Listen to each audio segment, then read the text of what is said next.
I'm Amber Allen. I'm in the Austin chapter, and my company is AA Labs. Well, AA Labs, what we did is we transformed those ordinary online meetings that we lived through 14 hours a day, it seems. We actually transferred those into more immersive, interactive learning experiences. And our platform is designed to engage, to educate, to inspire, but really to help companies let their teams be more present and learn at the pace that they learn best. Hybrid is here to stay. And even if it's not just your own coworkers, our partners, and our community around us needs to be present and engaged. And I've seen that through years of video game experience and working with companies like Disney and Apple. But I will tell you, I am loving right now the AI side of the world. And I'm not talking learning models. We've got plenty, as I mentioned, our sub-network in the technology network. I mean, those guys really know all about the back end side, but I'm having fun on the front end side with like Midjourney. And Midjourney, I mean, I've saved about $400,000 alone the last 6 months, designing backdrops, creating the visual filters that we see in our head. How do we help people be able to see what we're seeing? So like example, as I say, I'll have a red car. Well, we'll think of 30 different shades of red. But the moment that I give it out a picture to you, we're back on the same page and we can build from there. Beautiful AI is another one that I really love. It's fantastic. It takes the skills you already know about PowerPoint and it blends it with AI. It's like I had a baby, because then all of a sudden, all of the tech, they'll go out there, find the slides, build it, pull the different pieces of content and get you started in with a great template. So, and then the last one is probably Lumen 5. It's one that I've been creating just for fun, videos that used to take us 3 weeks and 5 teams. I'll use the same people to do the prompts, but now I can have it done in about 25, 30 minutes.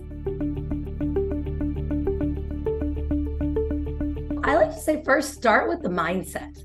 Honey, we're all Luddites in some form of tech.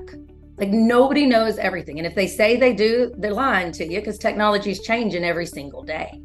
And so I like to call our generation that does this generational infinity. A fellow YPOer came up with it out in LA, and it just really stuck with me because this way of always thinking, of being open to stuff and being curious, lets you first take the mindset where I may really botch this, but I'm going to at least get my hands on it and start learning it.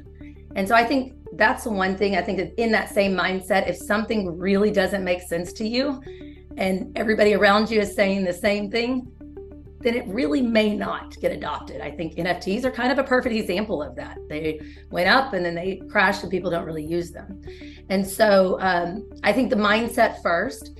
And then the second thing is, that is what I'm finding so fascinating about these apps utilizing AI.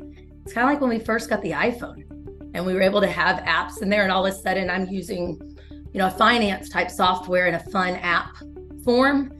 Like with Mint, do you remember when Mint used to come out that way, right? And it's like, oh, wait a minute, this is interesting. I hadn't done this. AI is identical. Like if someone goes and checks out like the apps that I talked about, like from Beautiful AI or to Lumen 5 or even ChatGPT, right? And playing around in these, then you realize that it helps the day-to-day world.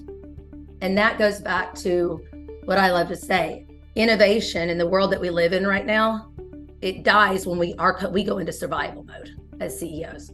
But the problem is if we go into survival modes in our companies and we don't innovate, that's exactly how companies die. And so I think we have to be open, but we have to make sure that we understand where we're spending our dollars. I do think that the new announcement that ChatGPT did, where that you can spin off your own backend server, and there's a couple other things out there that you can spend a little bit extra and you own it, and it stays in your own server and doesn't get shared, is something people should watch. My biggest thing is, what data is my employees sharing? And so that's where we have certain rules set up. And then that's why I pay for it. It's $10 for a beautiful AI, right? License. When you do that, you own that part of that. So I think knowing certain things that you should set up as parameters are going to be extremely important. I have talked to quite a few in the entertainment world because Austin's got this great little hub down here.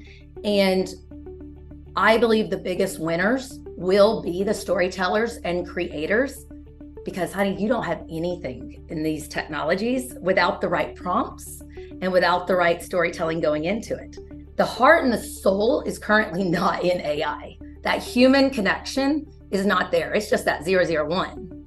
And so that's what I find fascinating, is if people cannot look at things, that's why I said the mindset was the most important, and can look at something and say, okay, how do I start wrapping my head around this and just playing with it?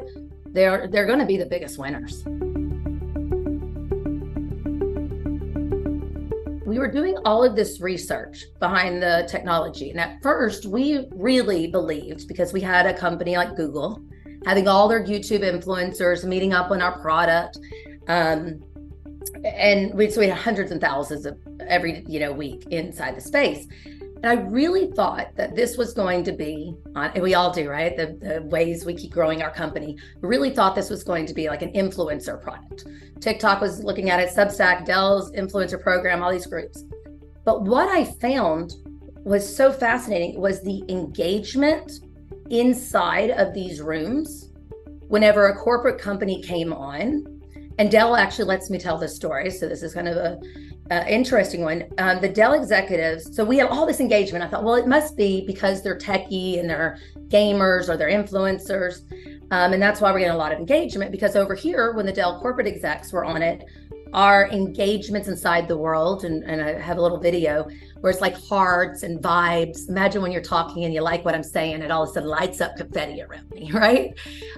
Or if I'm inside the room and honey, I just don't know what you're talking about, but I am not going to raise my hand in front of 65 people and ask.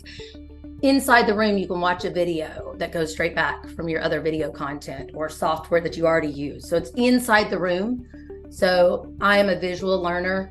My boyfriend is a researcher, so he loves reading stuff. All of those mediums are there. The reason I bring this up is when these corporate executives, we would have 15 engagement points. This is not much. All of a sudden, we realized, because their numbers were so low, we realized that they didn't realize that when they clicked on things, nobody in the room saw it. So we put that in our kind of tutorial when you come on. And oh my goodness, within the very next Monday meeting, 64 executives walk in, we had over 17,000 engagement points. They went from 15 to 17,000. It was mind-blowing. And so what I realized was, back to your quiet quitting, is there is this piece of our people that don't want to stand out in front of these huge groups. Even if they're coming into an office, a lot of times it's still the old, we're sitting in our desk and there's not really the collaborative like offsites we used to do. And so there is this point to where our people are not feeling heard, but what they're also doing is they're not even present. And the new stat I just read from McKinsey was that 91% of people on a Zoom multitask. Just think about that for a second. That'd be like, let us just be in a room right now. And this is why people like live, right? And how many times have you been at a corporate meeting and people are on their phone? Well, you get called out. I mean, like, are we here or not? You can't do that virtually. And so, but virtual is here. And so how are we figuring out what our people need and the other things that they're not saying?